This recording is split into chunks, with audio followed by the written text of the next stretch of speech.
ಹೈದರಾಬಾದ್ನಲ್ಲಿ ಯೂಟ್ಯೂಬರ್ ಕೋಮಲಿ ಆತ್ಮಹತ್ಯೆಯನ್ನು ಮಾಡಿಕೊಂಡಿದ್ದಾರೆ. ಅಮ್ಮನಿಗೆ ಕಳಿಸಿದಂತಹ ಕೊನೆಯ ಸಂದೇಶ ಲೀಕ್ ಆಗಿದೆ. ಈಗ ಹೈದರಾಬಾದ್ನಲ್ಲಿ ಒಬ್ಬ ಯೂಟ್ಯೂಬರ್ ಕೋಮಲಿ ಏನಿದ್ದಾರೆ ಅವರು ಆತ್ಮಹತ್ಯೆ ಮಾಡಿಕೊಂಡಿದ್ದಾರೆ. ಕೊನೆಯದಾಗಿ ಅವರು ಅಮ್ಮನಿಗೆ ಒಂದು ಸಂದೇಶವನ್ನು ಕಳಿಸಿದ್ದಾರೆ. ಅದು ಲೀಕ್ ಆಗಿದೆ. 21 ವರ್ಷದ BSc ವಿದ್ಯಾರ್ಥಿನಿ ಬೋನು ಕೋಮಲಿ ಏನಿದ್ದಾರೆ ಅವರು ನೇಣಿಗೆ ಶರಣಾಗಿದ್ದಾರೆ. ಅಮ್ಮ ಐ ಲವ್ ಯು ಅಂತ ಹೇಳ್ತಾ ಇದ್ದಾರೆ. ನಮ್ಮಮ್ಮನನ್ನು ಜಾಗರೂಕತೆಯಿಂದ ನೋಡಿಕೊಳ್ಳಿ. ಅಮ್ಮನಿಗೆ ವಾಟ್ಸಪ್ ಮೆಸೇಜ್ ಕಳುಹಿಸಿ ಆತ್ಮಹತ್ಯೆಯನ್ನು ಮಾಡಿಕೊಂಡಿದ್ದಾಳೆ. ಲೈಫ್ ಸ್ಟೈಲ್ ವಿಡಿಯೋಗಳ ಮೂಲಕ ಖ್ಯಾತಿಯನ್ನು ಗಳಿಸಿರ್ತಾಳೆ ಕೋಮಲಿ. ಮಗಳ ಫೋನ್ ಸ್ವಿಚ್ ಆಫ್ ಮಾಡಿ ಅದಾದ ನಂತರ ಆತಂಕಗೊಂಡಿರ್ತಾಳೆ ತಾಯಿ. ಮಗಳು ಕೋಮಲಿ ಸ್ನೇಹಿತರಿಗೆ ಕರೆ ಮಾಡಿರ್ತಾಳೆ, ಕೇಳಿರ್ತಾಳೆ, ವಿಚಾರಿಸಿರ್ತಾಳೆ ತಾಯಿ.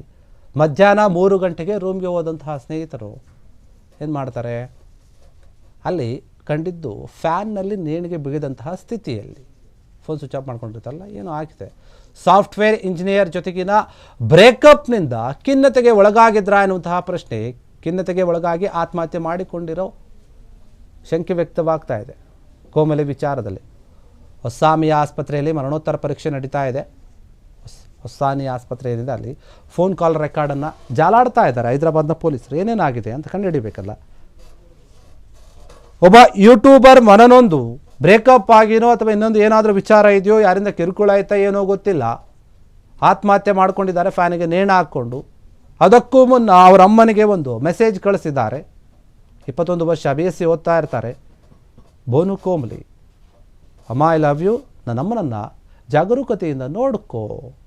ಯಾರಿಗೆ ಹೇಳ್ತಾ ಇದ್ದಾರೆ, ಯಾರಿದ್ದಾರೆ ಅವ್ರ ಮನೇಲಿ ಉಳಿದವ್ರಿಗೆ ಹೇಳ್ತಾ ಇರ್ಬೋದು, ಅವ್ರ ಅಣ್ಣ ತಮ್ಮ ಯಾರಾದರೂ ಇರ್ತಾರೆ. ಈ ರೀತಿಯಾಗಿ ಅಮ್ಮನಿಗೆ ವಾಟ್ಸಪ್ ಒಂದು ಮೆಸೇಜನ್ನು ಕಳಿಸಿರ್ತಾರೆ.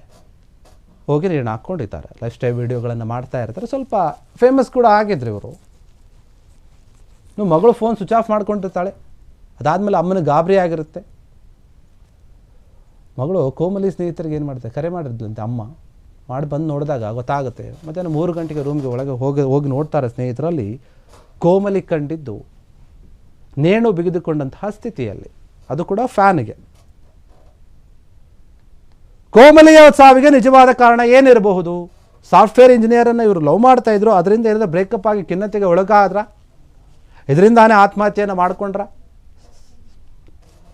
ಒಸ್ಮಾನಿಯಾ ಆಸ್ಪತ್ರೆಯಲ್ಲಿ ಅವರ ಮರಣೋತ್ತರ ಪರೀಕ್ಷೆ ನಡೀತಾ ಇದೆ. ಅದೇನಿದ್ರು ಕೂಡ ನೋಡಿ, ಇಂತಹ ವಿಚಾರದಲ್ಲಿ ಏನೇ ಬ್ರೇಕಪ್ ಆದರೂ ಅದು ಇದು ಮತ್ತೊಂದು ಅಥವಾ ಏನೇ ಸಮಸ್ಯೆಗಳಿದ್ರೂ ಕೂಡ ಅದನ್ನು ಯಾವ ರೀತಿಯಾಗಿ ಬಗೆಹರಿಸಬೇಕು ಅಂತ ಯೋಚನೆ ಮಾಡಬೇಕೇ ವಿನಃ ಈ ಜೀವನವೇ ಬೇಡ ಅಂತ ಹೇಳಿ ಆತ್ಮಹತ್ಯೆ ಮಾಡ್ಕೊಳ್ಳೋದು ಎಷ್ಟರ ಮಟ್ಟಿಗೆ ಸರಿ ಅನ್ನುವಂತಹ ಪ್ರಶ್ನೆ ಬರುತ್ತೆ.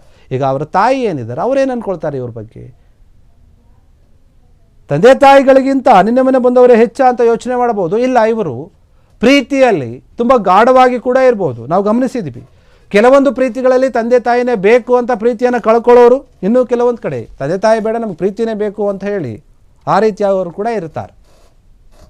ಕ್ಷಣ ಕ್ಷಣದ ಸುದ್ದಿಗಳಿಗಾಗಿ ಫ್ರೀಡಂ ಟಿವಿ ಸಬ್ಸ್ಕ್ರೈಬ್ ಮಾಡಿ, ಲೈಕ್ ಮಾಡಿ ಹಾಗೂ ಫಾಲೋ ಮಾಡಿ. ಹೊಸ ಸುದ್ದಿಗಳ ನೋಟಿಫಿಕೇಶನ್ಗಾಗಿ ಬೆಲ್ ಐಕಾನ್ ಮೇಲೆ ಕ್ಲಿಕ್ ಮಾಡಿ.